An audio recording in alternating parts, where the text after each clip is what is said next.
Hola, ¿qué tal? Muy buenas noches. Bienvenidos a Noticias 22. Qué bueno que nos acompañan porque hoy miércoles, ya saben que a mitad de semana tenemos información internacional, tenemos diáspora cultural y además tenemos una súper entrevista para arrancar, así que sin mayor preámbulo, vamos directamente porque nuestro invitado ya está aquí con nosotros. ¿Cómo están, Guamán Rodríguez, Rafael García Villegas? Mi querida Laura, amigos del auditorio, muy contento de saludarlos. Hola, Laura Regis, también en la traducción de lenguas de señas mexicana. Y bien, también refieres, Laura, que es un programa muy internacional, pero vamos a arrancar comentando lo que sucede en el país. ¿Qué está pasando en el país hoy más que nunca? Pues, Mansin, dinos por qué, ¿cómo estás?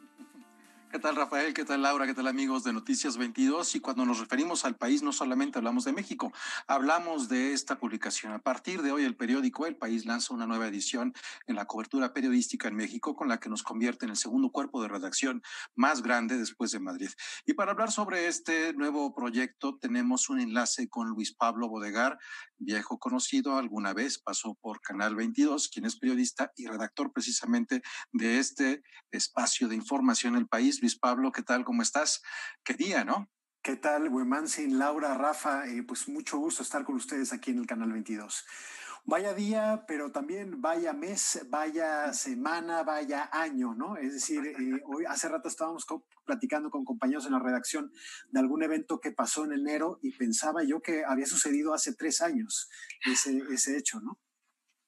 Así es, el tiempo se nos está yendo muy rápido, Luis Pablo. Fíjate que es curioso porque con eso me haces recordar algo que discutían mucho los filósofos alemanes en 1917. Decían que el mundo estaba cada vez más pequeño y había un vértigo porque la comunicación era muy próxima y la gente empezaba a sentir preocupación por lo que había en todos los países de Europa. Eso está absolutamente más que superado y en ese sentido, Luis Pablo, desde ese punto de vista, ¿qué significa para este periódico en el donde tú has trabajado ya hace mucho tiempo y te has desarrollado, tener una conexión tan directa con un país como lo es México, también fundamental para entender la forma en la que se mueve la comunicación en este continente? Si me permites, Weman, sí, yo comenzaría diciendo que para mí, digamos, un periodista que, como ya dijiste, yo he pasado por el Canal 22, he pasado por otros espacios televisivos, también por prensa local, pues es un gusto, ¿qué te puedo decir? Es un lujo para alguien que se dedica a esto, estar en un medio como El País, un periódico que nació con la democracia en España y se ha convertido en uno de los periódicos más importantes de Europa y que ahora redobla su apuesta por América. Es decir, ya yo llevo 7 años en esta redacción, hemos visto cómo, pues primero comenzó un experimento muy interesante que era contar la región, contar América Latina, con una redacción muy diversa, compuesta por periodistas españoles, pero también colombianos, mexicanos, pues hay compañeros bolivianos, hay muchísimas nacionalidades representadas en lo que ya decías que es la segunda redacción más grande fuera de la de Madrid, y pues tratar un reto muy interesante que es contar primero lo que es una región, América Latina, al resto del mundo, a todo hispanoparlante, y ahora pues nos enfocamos en eso. Ahora vamos a contar México, que es un país increíblemente diverso, un país muy complejo, que son pues una unión de varios países dentro de un solo territorio, y que eso pues ya representa un buen reto para una redacción de menos de 30 personas. Menos de 30 personas, eso es otra cosa interesante, Luis Pablo. El periodismo nos ha cambiado. Cuando tú empezaste, no era la forma en la que hoy pensábamos el periodismo. Cada vez se ha simplificado y mucho tiene que ver con las herramientas tecnológicas. Hoy los periodistas podemos llegar a ser al mismo tiempo redactores, escritores, camarógrafos. No es exactamente lo mejor, pero el mundo nos está llevando a eso. Sin embargo, cuando vemos al periodismo del siglo XIX, por ejemplo, por poner un parámetro, la época romántica, estamos frente a personas que eran periodistas, escritores, abogados, políticos y de primer nivel. Tampoco es una novedad. Las herramientas, Luis Pablo, esta tecnología, esta inmediatez, ¿cuáles son los grandes retos para poder comunicarnos en una región que está íntimamente conectada como todas en el mundo?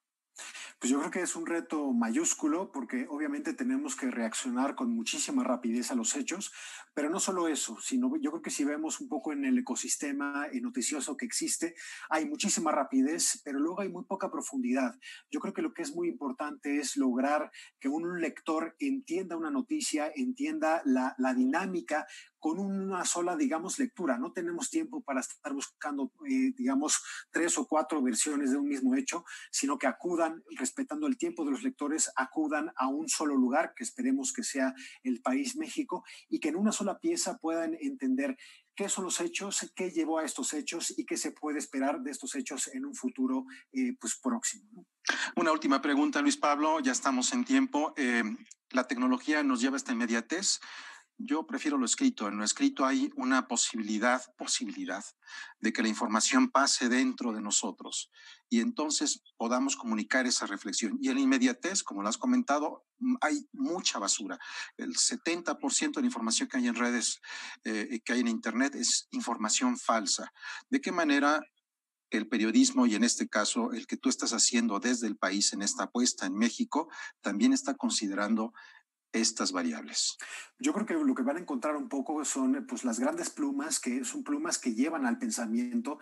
Tenemos que dar profundidad, tenemos que dar ángulos, puntos de vista que no se ofrezcan en otros lados, pero también yo no diría que, es decir, que encontrar que esto sea un sitio de encuentro para todos, para la gente que quiere leer estas largas piezas, pero también pueda encontrar videos cortos y explicativos también para otras generaciones, ¿no? Pues Luis Pablo, enhorabuena por este trabajo, por este equipo que sabemos que es reducido, como lo has dicho, y que tiene pues muchas cosas que contar. Muchas gracias, Mansi, Laura, Rafa. Muchísimas gracias por tenerme aquí con ustedes. Vale, un abrazo y enhorabuena. Gracias. Pues fascinante la propuesta, Luis Pablo, muchísimas gracias y nos encontramos, por supuesto, en el país en esta apertura y en esta amplificación, no solo de contenido, sino también de plataformas para seguir navegando, informándonos a través de lo que publican de su mano, por supuesto, muchísimas gracias. Y en otros temas, si ustedes son productores, guionistas, directores, ¿por qué no? Y tienen algún largometraje, documental o de ficción, la siguiente convocatoria les puede interesar.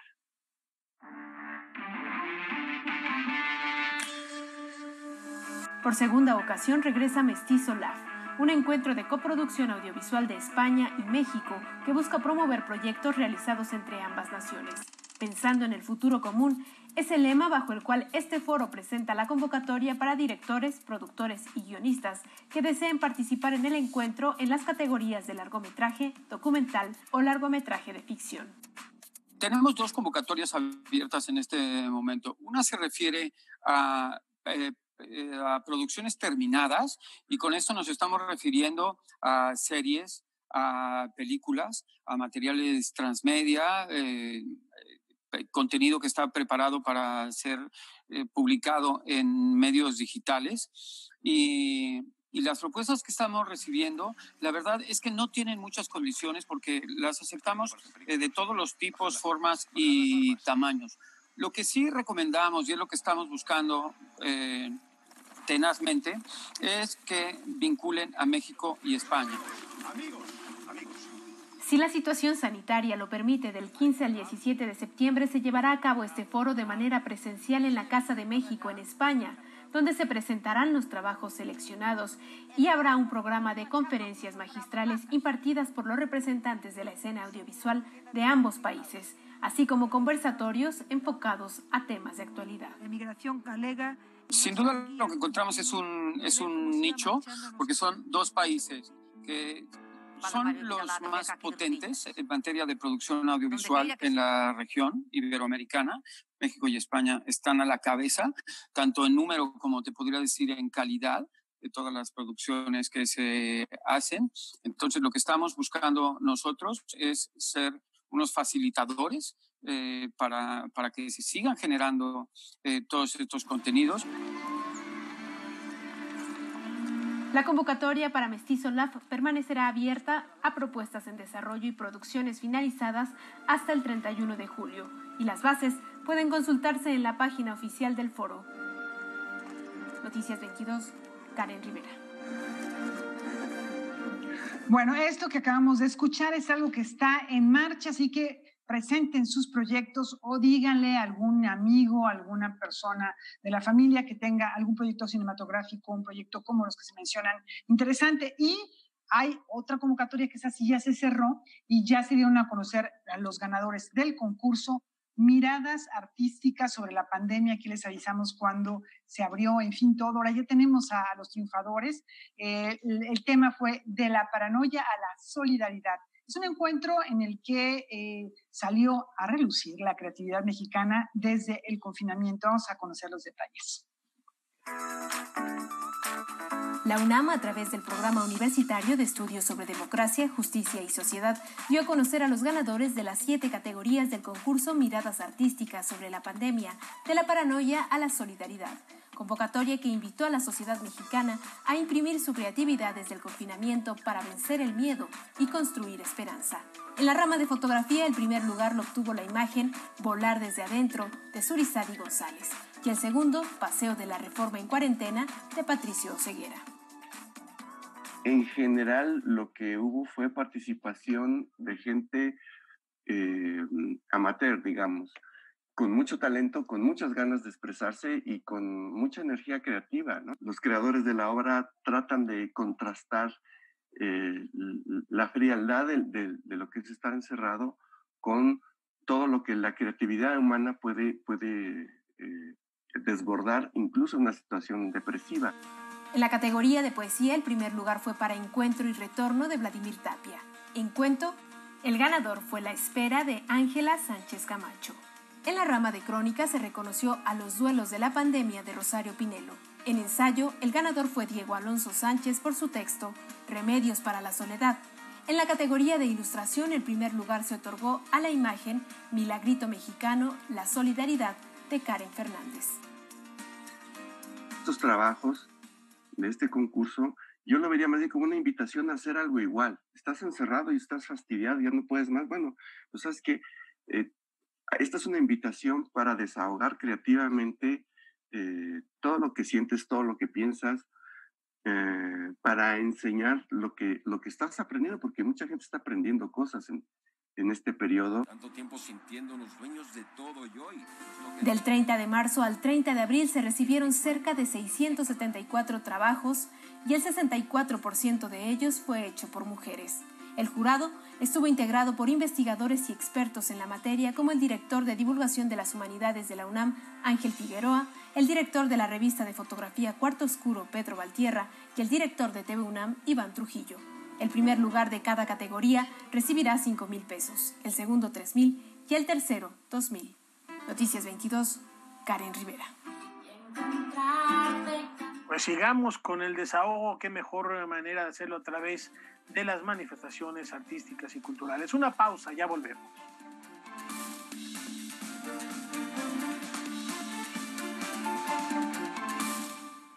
Carlos Ruiz Zafón nos habla de los cambios que ha podido observar en Barcelona desde que es un niño, ya que esta ciudad ha pasado por diferentes periodos. Quiero que por favor usted me marque aquí dónde está el cementerio de los libros olvidados, porque el mes que viene viajo a Barcelona y tengo interés en visitarlo. Y yo le digo, no existe este lugar. Carlos Ruiz Zafón, segunda parte. In Memoriam, Carlos Ruiz Zafón. Tratos y retratos con Silvia Lemus. Miércoles, 22 horas. En México, 7 de cada 10 mujeres sufren violencia en algún momento de su vida. En los últimos 3 meses, han sido asesinadas más de 900 mujeres. ¿Y el gobierno quiere resolverlo con esto? Antes de que la violencia se apodere de ti, cuenta. Cuenta hasta 10 y saca la bandera blanca de la paz. Basta, presidente, no seas insensible. Las mujeres necesitamos protección. Alto a los feminicidios. Hazte responsable. PRD. José Antonio Fernández entrevista a Daniela Paz, directora del documental Ecos Indígenas, La Voz de la Diversidad, Radio Echojoa. Tiene mucho poder de convocatoria, se da ese intercambio de experiencias con las comunidades indígenas. Pantalla de Cristal, nuevo capítulo, miércoles 21:30 horas.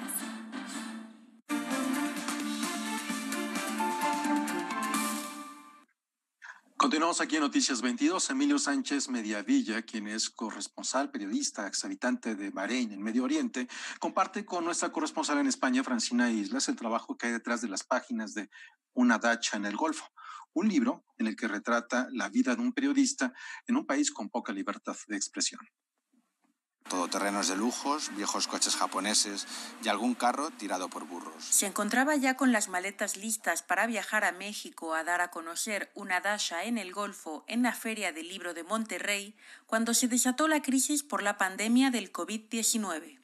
Se trata de su primer libro y con el que ganó el primer premio Anagrama de Crónica Sergio González Rodríguez, un libro que surgió de manera fortuita tras 2 años de estancia en Bahrein. Me interesaba llevar al lector de la mano a través de mi mirada para que descubriera el país como yo lo había hecho. Eso me permitía manejar el sentido del humor y una serie de toques impresionistas que podían ser llamativos y fáciles para el lector, y luego poco a poco ir metiendo unas cargas de profundidad en el relato y ya ir profundizando sobre la historia, la política, la revuelta de 2011, la represión, el tema sectario entre sunís y chiíes, el peso importantísimo que juega la religión en Oriente Medio y en concreto en Bahrein. Periodista y cofundador de Libros del Cao, Emilio Sánchez Mediavilla intenta romper las etiquetas que tanta desinformación provocan sobre la región.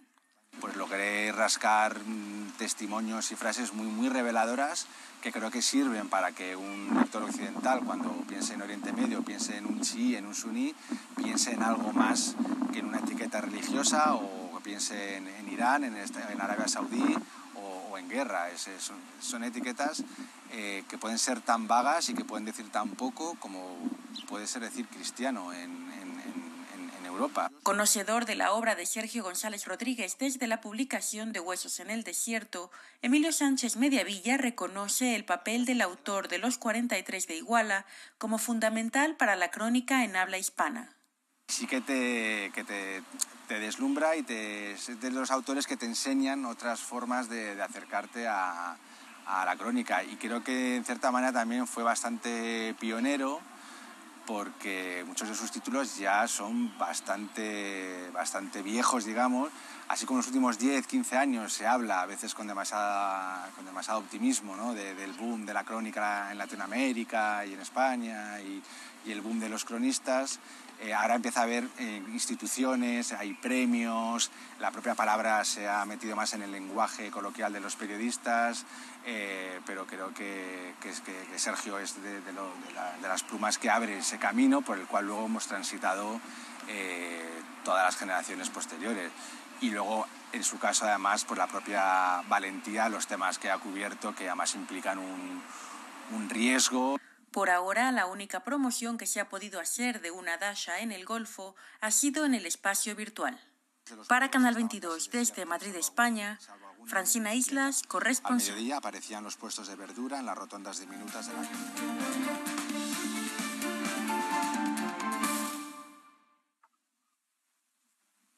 Bueno, se cumple el primer aniversario de un segmento que nos gusta mucho porque se trata de hablar de lo que están haciendo creadores culturales, difusores de la cultura, gente que a través de diversas disciplinas lleva a México, un fragmento de México, a muchas partes del mundo. Hemos hablado de gastronomía, de cine, de fotografía, de artes visuales, de trans o interdisciplina, de emprendedurismo cultural, en fin, de muchos temas de los que nos ha compartido personajes Edgardo Bermejo, a quien me da muchísimo gusto recibir. Y bueno, pues sí, ya se cumple un año de iniciar este segmento, Edgardo.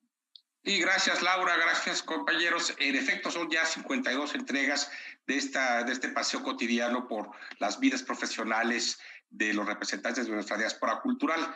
Hemos presentado a lo largo de este año muy diversas historias, como tú dices. Son 40 mexicanos y mexicanas de excelencia. Y vamos a recordar hoy quiénes son ellos a través de un video que preparamos para celebrar este primer aniversario, y para el cual nos ha autorizado utilizar una pieza el joven compositor mexicano, que también es parte de nuestra diáspora cultural, Horacio Fernández, este chico del que hablamos hace apenas unas semanas, que estudia en la Juilliard School de Nueva York y que se llama Jacarandas en el suelo. con la música de un representante de nuestra diáspora cultural, vamos a recordar a los primeros 40 invitados a este espacio.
Bueno, ahí están 40 profesionales en diversos campos de la cultura, entendida esta como una manifestación de lo mexicano en muchas vertientes distintas y con personajes que tienen ya un carácter internacional. A mí lo que me ha gustado mucho de estas figuras, Edgardo, es que se trata de personas con las que a lo mejor nosotros no tenemos un contacto, que a lo mejor no conocíamos y que son hallazgos que tú me has contado que tú mismo, a muchos de ellos los conocías por tu trabajo dentro de la diplomacia cultural.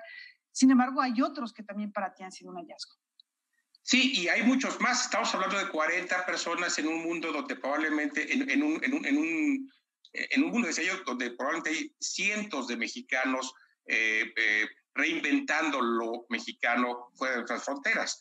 Y fíjate que a pesar de todo, sin proponerlo explícitamente, pero hay una clara equidad de género. Estamos hablando de que en este año hemos presentado historias de 17 mujeres, de 23 hombres, en 14 países del mundo, en todas las disciplinas, pero la que más ha destacado, o la que más ha tenido representación este año, son las artes visuales. Y nos sigue faltando por explorar otras regiones. Vamos a ver si para esta nueva etapa que se abre a partir de ahora podemos ir a otros lugares que no hemos visitado a lo largo de este año, como puede ser Rusia, o Japón, o la India, o el Medio Oriente, ¿no? También nos faltan algunas disciplinas en este tiempo. No hemos tenido, y seguramente hay muchos por ahí, representantes en el ámbito de la arquitectura, del diseño, de las artes escénicas. No hemos tratado todavía personas vinculadas al teatro, a la danza. Y también vamos a hacer un paseo en las próximas semanas con algunos de nuestros agregados culturales, que son finalmente quienes encabezan esta representación de lo mexicano fuera de nuestras fronteras. Y también con líderes comunitarios en Estados Unidos que hacen un trabajo extraordinario por repensar lo mexicano, y más ahora que estamos celebrando el arranque de la nueva etapa de la integración económica. Vamos a ver qué hacen nuestros líderes comunitarios en materia cultural en Estados Unidos. Todo esto nos espera a la vuelta de las próximas semanas. Quiero, por supuesto, agradecerte a ti, a Weman, a Rafa, a Karen, por supuesto al director del canal y a Armando Casas y a Guadalupe Alonso por este espacio, y muy particularmente a Sergio Cabuy, a todo el equipo técnico que nos han permitido cada semana, en el último año que cumplimos hoy, llevar hasta los televidentes esto que, insisto, es otras formas de lo mexicano más allá de nuestras fronteras. Edgardo, pues muchísimas gracias y esperamos todas estas disciplinas que nos acabas de mencionar, seguramente también te irán buscando, iremos encontrando más personajazos que nos representan de la mejor manera en los Estados Unidos, en Europa, en África también, por ahí a lo mejor vamos a encontrar gente. Y bueno, pues qué gusto poder platicar contigo también ahora que hablabas de la equidad de género y la diversidad de disciplinas, la diversidad de edades. Nos estás presentando gente muy, muy joven, gente ya con una experiencia muy grande, porque algunos de ellos destacan, en el caso de la música, por ejemplo, desde muy jóvenes, y otros, bueno, pues tienen ya una trayectoria reconocida en otros países, así que bueno, pues sí, estamos hablando de pluralidad, de un abanico de muchas propuestas, de muchos colores y de muchos sabores. Gracias, Edgardo, y bueno, la próxima semana vamos a tener seguramente una nueva propuesta y iniciamos un ciclo con más diáspora cultural. Rafa, ¿cómo ves? Estaba yo pensando que ahorita nos vas a llevar a viajar a un par de ciudades de Europa. No sé si por allá haya mexicanos o mexicanas. No lo dudaría ni tantito que estén haciendo trabajo muy interesante en el campo de la cultura, por ejemplo, ¿no? Seguramente así ha de ser. Laura ya tiene tarea. Edgardo, lo vamos a mandar a Reika, esta ciudad croata, sí, a Galloway, porque son las ciudades que como cada año se eligieron ahora como capitales europeas de la cultura, pero como bien referimos a lo largo de estos meses, estalló la pandemia y esto cambió un poco la agenda, los planes, para traer un mayor número de visitantes posibles a estas ciudades, donde seguro, bien dice Laura, habrá talentosísimos mexicanos también. En Berlín, Valentina Torrado, nuestra corresponsal del canal aliado Deutsche Welle, nos va a platicar cómo se va a llevar a cabo esta iniciativa cultural europea que ya tiene años de historia y que ahora se enfrenta a este nuevo reto que es el tiempo de pandemia, como referimos. Muchos de los eventos culturales se han cancelado. Valentina, ¿cómo estás? Muy buenas noches. Platícanos qué impacto tiene esta crisis de coronavirus en la programación, por ejemplo, de Rijeka 2020. ¿Cómo estás? Un saludo muy especial a todos ustedes desde Berlín. Esta pandemia ha sido un duro golpe para la ciudad croata de Rijeka, que con mucho orgullo y alegría se estaba preparando con los mejores eventos culturales para esperar a casi 4 millones de visitantes de todo el mundo, lo que significaba un gran motor económico para la ciudad. Estaban planeados cerca de 250 programas con más de 600 eventos individuales. En la organización del programa han participado más de 250 organizaciones asociadas con artistas procedentes de 40 países europeos y del resto del mundo. Lamentablemente, una gran parte de las actividades planificadas en la Agenda Cultural de Rijeka 2020 se han suspendido hasta nuevo aviso. La expectativa de ganancias e ingresos económicos se ha transformado en miedo por la supervivencia de las empresas locales, principalmente las del sector turístico. Ahora, la energía está puesta en salvar puestos de trabajo y rediseñar un programa alternativo y adecuado a este tiempo de crisis. Croacia ya ha abierto sus fronteras, lo que significa que ya se puede viajar. Oye, Valentina, ¿qué quedó de la planeada programación cultural para manera particular allá en Rijeka 2020? Como alternativa a todos los eventos cancelados, se ha redactado una nueva propuesta de gestión de proyectos adaptada a esta nueva situación.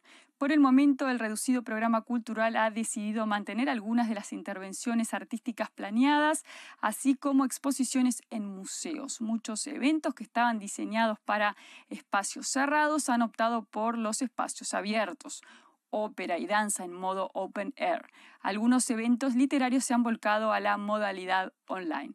Los proyectos cinematográficos pasan a la alternativa del autocine. Con lo que respecta al corazón del concepto Rijeka 2020, la iniciativa puso desde su postulación el énfasis en la identidad histórica de la ciudad, por ejemplo, su lado industrial, apostando por la renovación de muchos de sus edificios industriales abandonados para convertirlos en espacios artísticos y no por la construcción de cero. En una antigua fábrica en Rijeka se están rediseñando 3 edificios del patrimonio industrial que albergarán el Museo de la Ciudad de Rijeka, la Biblioteca de la Ciudad de Rijeka y la Casa de los Niños. Podríamos decir entonces, Valentina, que en el aspecto cultural esta pandemia ha sido un doble golpe para Croacia, ya que la primera vez que una de sus ciudades adquiere el título de Capital Europea de Cultura. Platícanos para que la gente se entere un poco cuáles son los atractivos que ofrece Rijeka. Rijeka es la ciudad con el puerto más grande del país y en referencia a identidad, en esta ciudad han pasado muchas nacionalidades, culturas y religiones a lo largo de su historia. Por eso ha adoptado el lema principal Puerto de la Diversidad y se ha postulado al título de Capital Europea de la Cultura, apostando a 3 temas tan presentes hoy en día en la agenda global como son el agua, el trabajo y la migración, que están representados en el programa a través de exposiciones, espectáculos, óperas, conferencias, conciertos, festivales, visitas de artistas internacionales y croatas, renovación de espacios e instalación de esculturas, encuentros literarios, entre otros. Si bien Rijeka no tiene una playa atractiva, su encanto reside en la presencia de fortalezas medievales, espléndidos palacios de la época de los Habsburgo, como también mercados modernistas y plazas de arquitectura italiana, entre muchas otras cosas. Como siempre, les deseo mucha salud y me despido hasta la próxima desde Berlín. Valentina Torrado de DW. Muchas gracias, mi querida Valentina, un abrazo muy grande, también mucha salud. Ya habrá oportunidad cuando todo esto pase de visitar Croacia. Antes de la pausa, los queremos invitar a que no se pierdan en punto de las 9 de la noche a Kimberly Armengol, quien en debate va a dar una mirada cercana al tratado entre México, Estados Unidos y Canadá, que entra en vigor. Esto será en compañía de Jesús Seade, quien está a cargo como jefe negociador del Tratado de Libre Comercio. No se lo pierdan, terminando Noticias 22, debate. Los esperamos. Una pausa.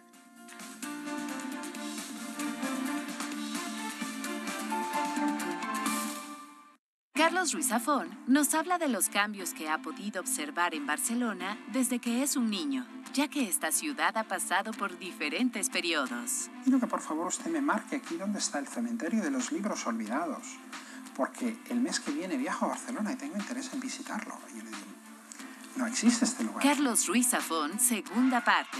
In Memoriam, Carlos Ruiz Zafón. Tratos y retratos con Silvia Lemus. Miércoles, 22 horas. Las viejas acaban con uno. Un hombre con 2 historias de amor. Pero al fallecer él, cada una reclamará lo que es suyo. Si se lo queda, ¿me va a dejar ir a darle sus vueltas? Pues en Día de Muertos. Una vez en la mañana, la otra en la noche.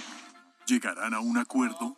Descúbrelo en La perdición de los hombres. Cinema 22 Mexicano, jueves 22:30 horas. José Antonio Fernández entrevista a Daniela Paz, directora del documental Ecos Indígenas, La Voz de la Diversidad, Radio Echojoa. Tiene mucho poder de convocatoria, se da este intercambio de experiencias con las comunidades indígenas. Pantalla de Cristal, nuevo capítulo, miércoles 21:30 horas. En la temporada de lluvias, tu seguridad y la de los tuyos es lo más importante. El viento extremo y las grandes cantidades de agua reblandecen la tierra, arrastran objetos, provocan inundaciones y desbordan ríos y lagos. Infórmate y atiende las indicaciones oficiales. Ten a la mano un kit de emergencias, ponte a salvo. Y sobre todo, no intentes cruzar ríos, arroyos o pasos a desnivel. Con Agua trabaja 24 horas al día por ti. Ayúdanos a protegerte. Gobierno de México.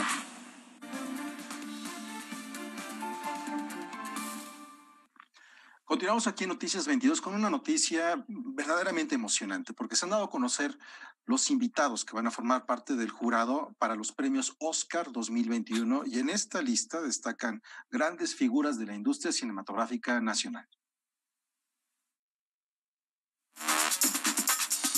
Como cada año, la Academia de Artes y Ciencias Cinematográficas de Hollywood invitó a destacadas figuras de la industria audiovisual a formar parte de sus filas y con ello les otorga el derecho y la responsabilidad de votar en la entrega de los premios Oscar. En esta ocasión adiciona a 819 miembros de diferentes partes del mundo, con lo que busca reforzar la diversidad y la inclusión. 9 de ellos son profesionales de la industria cinematográfica nacional. De la lista destaca el reconocido director Felipe Casals, creador de películas como Canoa, El Apando y Las Poquianchis. Yalitza Aparicio sigue rompiendo paradigmas, pues con apenas una película también fue invitada. Lo mismo que Nicolás Celis, productor de proyectos como Roma, Pájaros de Verano y Tempestad. También aparecen en la lista los nombres de los productores Eder Campos y Mónica Lozano. Luis Estrada, director de filmes como La Ley de Herodes, Un Mundo Maravilloso, El Infierno y La Dictadura Perfecta, también formará parte de la academia. Vamos a hacer para salir de esta bronca y no quedarnos fuera de la carrera por la grande. El caso de Michel Franco es particular, pues por un lado, Hollywood lo invita a formar parte de sus miembros por su destacada trayectoria como cineasta, mientras que la Academia Mexicana de Artes y Ciencias Cinematográficas prácticamente ha ignorado su trabajo. Finalmente, también se suman los nombres de la directora de arte Sandra Cabriada y la de la maquillista Maripaz Robles. Noticias 22, Julio López. Bueno, pues ahí está esa lista, así que vamos haciendo nuestras apuestas a ver qué tal les va y ojalá que pues todos estos talentosos mexicanas estén ahí en primera línea. Y bueno, seguimos platicando acerca de las expresiones audiovisuales. El confinamiento, la situación que vivimos, ha dado lugar a nuevas formas de expresión artística. Y una prueba de ello es un proyecto bastante novedoso que presenta Netflix. Se llama Hecho en Casa. Es una antología y, entre otros, participa la cineasta Natalia Beristain. Poco a poco comienzan a ver la luz las primeras películas realizadas en plena pandemia, y ahora llega a Netflix una de las más interesantes. Se trata de Hecho en Casa, una antología que muestra la mirada y creatividad de 17 destacados cineastas de diferentes partes del mundo. El reto era claro y complejo. Las únicas 2 indicaciones era filmar una historia para toda la familia sin violar las restricciones de distanciamiento social. La directora mexicana Natalia Beristain nos cuenta cómo fue participar en este proyecto con el cortometraje Espacios. La verdad es que si yo pensaba que hacer una película con un crew gigante necesitaba muchísima estamina de mi parte para jalar la carreta de 120 personas, ahí te encargo hacer un corto con tu hija mientras te aseguras de que la pila de trastes no se desborde y que coma sano 3 veces al día y que se lave los dientes, mientras estás pensando dónde poner el shot y que no se te vaya la luz. Es curioso descubrir que prácticamente todas las cineastas que participaron en este compendio y que son madres coincidieron en hacer retratos familiares. En Los Ángeles, Rachel Morrison construye un poema visual para su hijo. En Beirut, Nadine Lavaki retrata el espontáneo monólogo de su hija en una habitación. La directora británica de origen indio, Gurinder Chadha, ofrece una mirada sincera sobre cómo afronta la pandemia al lado de sus hijos, y Natalia Beristain muestra el encierro desde la mirada de su hija. Es muy claro dónde están puestos como los impulsos primarios de cada quien. Siento que un poco el propio proyecto invita a eso, también por los tiempos. A mí de que me convocaron a que entregué el corto terminado, creo que no pasaron ni 3 semanas. Entonces, realmente los tiempos son tan acelerados que creo que es muy natural que eso, como que lo primero que te sale es con la intuición con la que te vas, y creo que la maternidad en ese sentido avasalla cualquier otra cosa, ¿no? Hecho en Casa es un crisol de posibilidades audiovisuales. Paolo Sorrentino presenta un encuentro imposible entre el Papa y la Reina de Inglaterra. Maggie Gyllenhaal cuenta la historia de un ermitaño que habita en otro planeta. Pablo Larraín nos narra el drama de un anciano que ante su inminente muerte decide expiar sus culpas, aunque las cosas no salen como espera. Y Naomi Kawase filmó a un hombre que contempla la vida en plena pandemia. Como suele suceder con este tipo de trabajos, hay historias mejor logradas que otras. Noticias 22, Julio López. Y a propósito de estas iniciativas y de reinvenciones que se requieren en todos los campos de las artes, de manera particular en los medios audiovisuales, veamos y conozcamos cuál es la propuesta del Festival Internacional de Cine de Guanajuato con su campus virtual. Con el compromiso de fomentar la cultura cinematográfica y trascender fronteras, el Festival Internacional de Cine de Guanajuato anuncia su campus virtual GIF 2020, opción que se suma a la oferta presencial de funciones en autocinemas y picnic cinemas que el festival llevará a cabo del 18 al 27 de septiembre.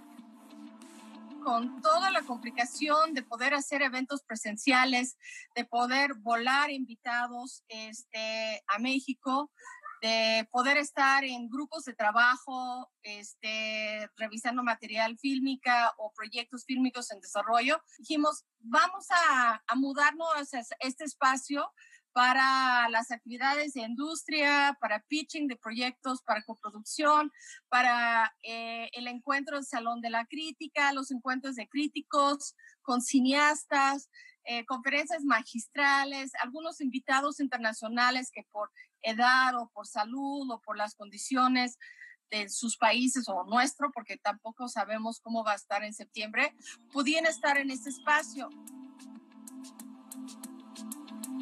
El universo será similar a un videojuego, donde a través de un avatar se podrá acceder a diferentes sedes en tiempo real, con usuarios de todo el mundo, compartiendo contenidos en vivo, experiencias, interacciones y asistiendo a todos los eventos del festival, incluyendo fiestas en una playa virtual.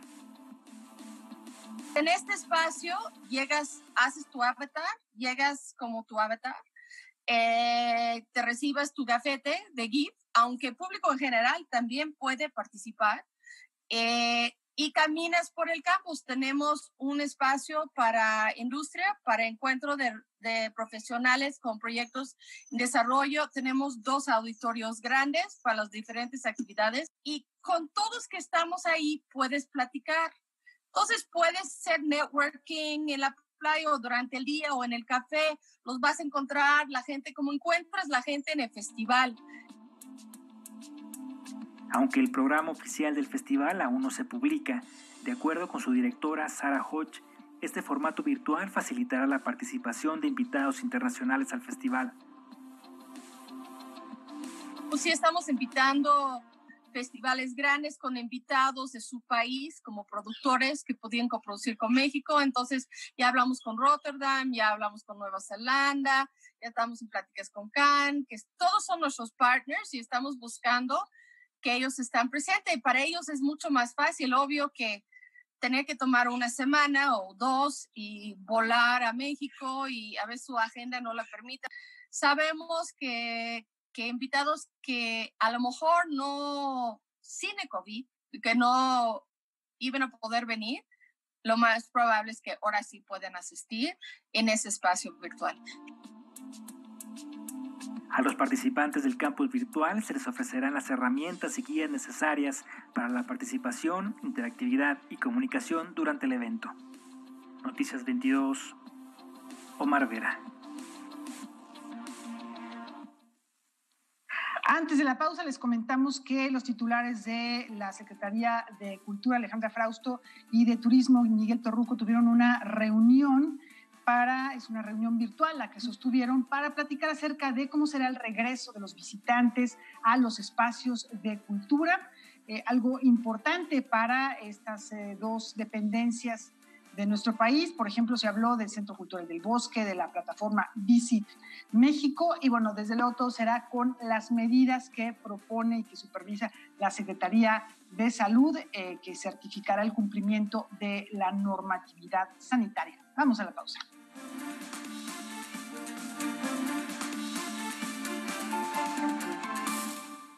Disfruta de una divertida puesta en escena pensada para acercar a jóvenes y niños al mágico mundo de la ópera, con la historia de 2 enamorados. Ópera El Doctor Milagro de Georges Bizet. Primer festival de ópera online. Estreno, viernes 17 horas.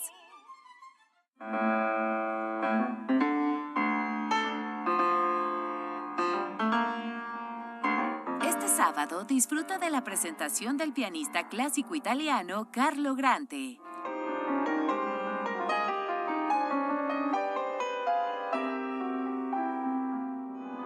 º Festival Internacional de Piano en Blanco y Negro en Escenarios. Estreno sábado 16 horas. José Antonio Fernández entrevista a Daniela Paz, directora del documental Ecos Indígenas, La Voz de la Diversidad, Radio Echojoa. Tiene mucho poder de convocatoria, se da ese intercambio de experiencias con las comunidades indígenas. Pantalla de Cristal, nuevo capítulo, miércoles 21 a 30 horas. Hola, ¿qué tal? Muy buenas tardes, los espero hoy en punto de las 9 de la noche en Debate 22, como todos los miércoles. Hoy vamos a hablar de un tema fundamental para México y los próximos años, que es la entrada en vigor del TEMEC. Nos acompaña el subsecretario Jesús Seade, quien también está postulado por la Organización Mundial de Comercio para dirigirlo. Nos vemos a las 9.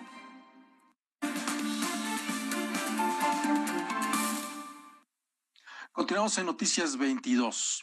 Queretense, nacido en mayo de 1900, hace 120 años, y muerto en 1985, el tenor de La Voz de Seda, Juan Arvizu, bueno, es recordado y es conmemorado por la Fonoteca Nacional a través de un podcast que ahí se pueden encontrar diferentes interpretaciones del artista y algunos acontecimientos importantes de su trayectoria. Para festejar el 120 aniversario del nacimiento de Juan Arvizu, emblemático intérprete, pilar de la música popular y de la radio en México, la Fonoteca Nacional ha puesto a disposición del público una miniserie de podcasts como repaso de la biografía y carrera del músico queretano. La serie se compone de 3 episodios en los que se podrán escuchar en la voz de Arvizu pasajes fundamentales de su vida, así como algunas de las interpretaciones más significativas de su carrera.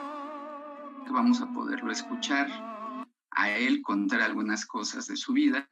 Yo hago algunos comentarios, algunas aclaraciones, señalo algunos aspectos que he podido yo recuperar en otros espacios, en otros documentos, en fuentes bibliográficas, pero sobre todo hemerográficas. Yo, desde la edad de 7 años, cantaba en una escuela, ahí estudié.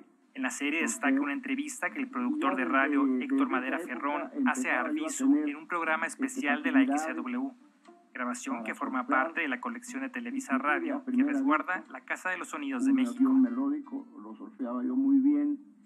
En esa época vamos a poder encontrar, por ejemplo, que Juan Arvizu fue el descubridor de Agustín Lara. Nos vamos a dar cuenta de cómo fue que Juan Arvizu se dio cuenta del talento que tenía Agustín Lara, cómo fue que inauguró la XCW y luego inauguró la LR1 Radio del Mundo en Argentina. Es un personaje muy importante, Juan Arvizu, es un pilar de la música popular mexicana y en realidad es un pilar en toda América Latina. La serie se puede consultar en la página oficial de la Fonoteca Nacional y en el sitio Contigo en la Distancia de la Secretaría de Cultura. Lo hemos hecho con muchísimo cariño, pensando en que justamente Arvizu es un personaje muy importante al que necesitamos nuevamente escuchar. Noticias 22, Omar Vera.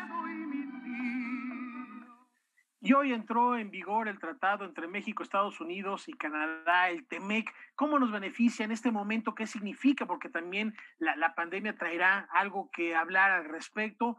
En Visión Global, la doctora Eliana Rodríguez Santibáñez despeja todas estas incógnitas. Adelante.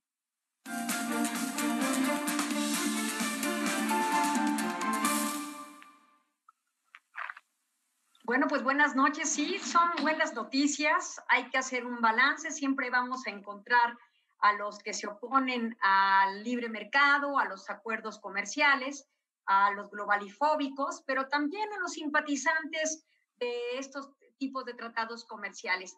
Es muy interesante conocer el entorno en el que están haciendo este nuevo tratado México, Estados Unidos, Canadá, por sus siglas en inglés USMCA, que nace en el contexto de una pandemia cuyos impactos económicos serán muy relevantes para este tratado. Recordemos que hace 26 años, en 1994, en enero del 94, se ponía en vigencia o en vigor el Tratado de Libre Comercio de América del Norte. 26 años después tenemos este famoso TEMEC. Hace 26 años también, curiosamente, el secretario de Relaciones Exteriores era Manuel Camacho Solís, y el subsecretario de Relaciones Exteriores justamente era Marcelo Ebrard Casaubon, que ahora al frente de la Secretaría de Relaciones Exteriores le toca conducir toda la implementación del tratado que generó la Secretaría de Economía en este momento. Así es que un poco para hacer el recuerdo y hacer estos entramados de reconocer un poco el pasado, el contexto del Telecán en ese momento, 1994, el movimiento del Ejército de Liberación Nacional, el EZLN, el Ejército Zapatista, el famoso error de diciembre para llamar así a la crisis económica de la devaluación del peso en el 94, y ahora en este contexto, la pandemia y los impactos económicos que tendrá para incentivar y activar las cadenas productivas que son muy importantes dentro del Tratado México, Estados Unidos, Canadá. Pero, ¿por qué se firma este gran tratado? Recuerden que este tratado es la continuidad de la fortaleza que tenía el Telecán o el fortalecimiento que sigue teniendo y obteniendo nuestra propia economía. El Telecán nos llevó a la generación de articulación de las cadenas de valor o cadenas de suministro. Esto fue muy importante para incentivar la inversión extranjera en nuestro territorio y cambiar el parámetro de manufacturas petroleras por manufacturas de otra naturaleza. Hoy el componente principal de nuestra economía reside en un 95% de exportaciones manufactureras que no provienen del sector petrolero. Entonces, esto fue muy importante. El Telecán impulsó también el entrar al siglo XXI con un instrumento moderno que respondía al comercio internacional. Hoy el TEMEC recupera la esencia del Tratado de Libre Comercio de América del Norte e incluye nuevos capítulos que van a reforzar el Estado de Derecho en nuestro país. ¿Por qué afirmo esto?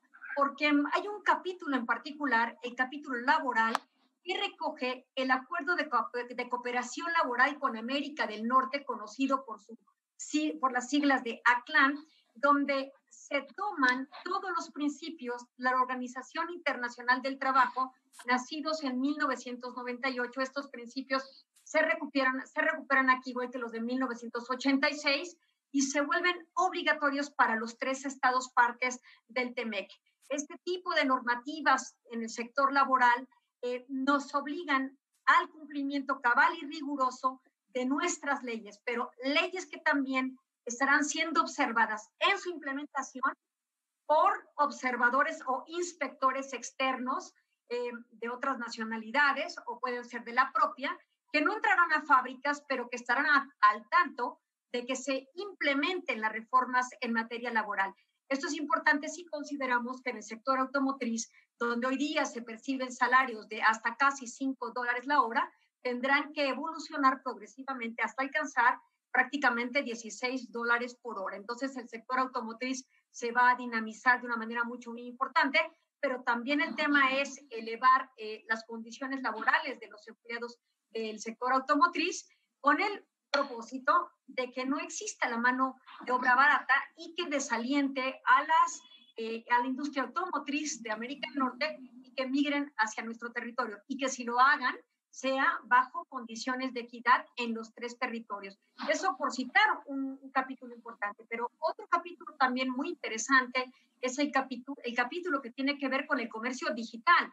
Si bien es cierto, el Telecán contaba con un capítulo de comercio electrónico, este ya fundamentalmente señala lo que tiene que ver incluso también con servicios financieros en vía digital. Entonces, es entre otros componentes. El tema ambiental, que también quedó inmerso dentro del propio tratado, es un tema importante. Aquí México aportó la figura de la prohibición del aleteo del tiburón, que es básicamente cercenar la aleta dorsal al tiburón y devolverlo al mar vivo, donde se padece una agonía terrible por parte de este pez, y finalmente para efectos de consumo prohibir el aleteo de tiburón. Entre otras grandes cosas, se preservó que el petróleo o los hidrocarburos son parte esencial de la soberanía mexicana en alusión al artículo 27 de nuestra propia Constitución. Entonces hubo bastante protección en ese sentido, pero este tratado, hay que decirlo, lo que va a hacer es